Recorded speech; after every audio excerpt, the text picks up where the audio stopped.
Hello दोस्तों, सभी दोस्तों से नमस्ते, प्रणाम, अभिनंदन करती हूँ। आशा करती हूँ कि आप लोग बहुत अच्छे से होंगे, कुशलपूर्वक से होंगे। और आप सभी को मंगलमय हो, होली आप सभी को मुबारक हो।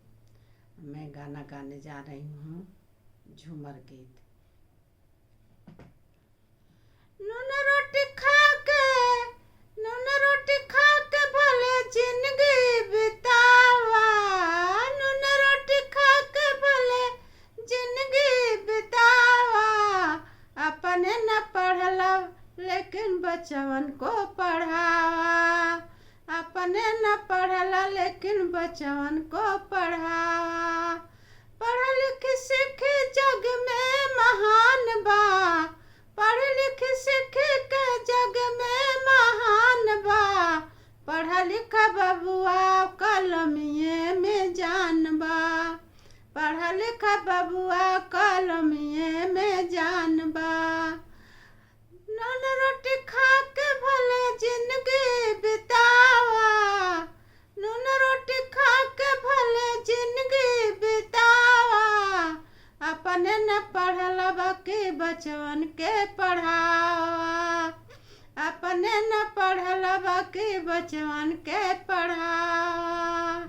पढ़ लिख सीख जग में महान बा। पढ़ लिख सीख के जग में महान बा। पढ़ लिख बबुआ कलमिए में जान बा। पढ़ लिख बबुआ कलमिए में जान बा। पढ़ लिख बबुआ कलमिए में जान बा। नून रोटी खा के भले जिंदगी बितावा।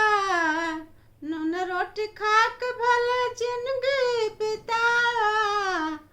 अपने न पढ़ला बाकी बचवन के पढ़ावा। अपने न पढ़ला बाकी बचवन के पढ़ावा।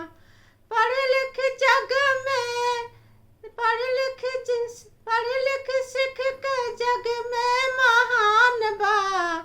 पढ़ लिख सीख के जग में महान बा।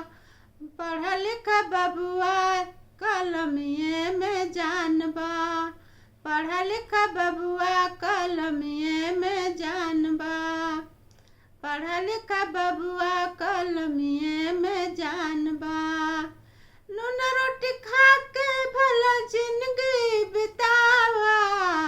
नून रोटी खा के भला जिंदगी बितावा। अपने न पढ़ला लेकिन बचवन के पढ़ावा। अपने न पढ़ला लेकिन बचवन के पढ़ावा। पढ़ लिख सीख जग में महान बा। पढ़ लिख सीख के जग में महान बा। पढ़ लिख बबुआ कलमिए में जान बा। पढ़ लिख बबुआ कलमिए में जान बा। पढ़ लिख बबुआ कलमिए में जान बा। नून रोटी खा के भले जिंदगी बितावा। नून रोटी खा के भले जिंदगी बितावा। अपने न पढ़ला बाकी बचवन के पढ़ावा। अपने न पढ़ला बाकी बचवन के पढ़ावा। पढ़ लिख सीख के महाजग में महान बा।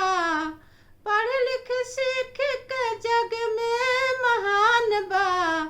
पढ़ लिख बबुआ कलमिए में जान बा। पढ़ लिख बबुआ कलमिए में जान बा।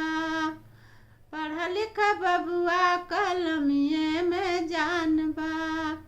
नून रोटी खा के भले जिंदगी बितावा।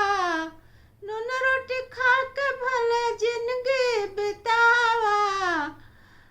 पढ़ लिख अपने न पढ़ला बाकी बचवन के पढ़ावा।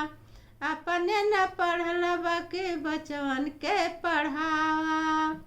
पढ़ लिख सीख के जग में महान बा। पढ़ लिख सीख के जग में महान बा। पढ़ा लिखा बबुआ कलमिए में जान बा। पढ़ा लिखा बबुआ कलमिए में जान बा।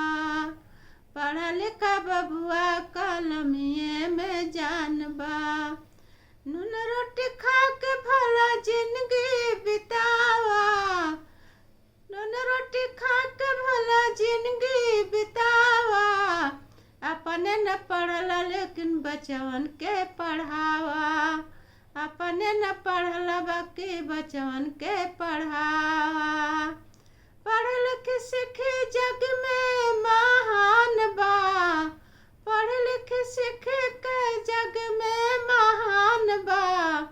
पढ़ा लिखा बबुआ कलमिए में जान बा। पढ़ा लिखा बबुआ कलमिए में जान बा। हेलो दोस्तों, बाय। सभी दोस्तों को प्रणाम, अभिनंदन करती हूँ। आशा करती हूँ कि आप लोग बहुत होंगे। मैं छवि हूँ, गाना गा रही हूँ और आप लोग को प्रणाम करती हूँ। आशा करती हूँ कि आप लोग को गाना पसंद आएगा। मैं छोटा सा गाना गाई हूँ। बाय। फुल बाज करके सुनिएगा।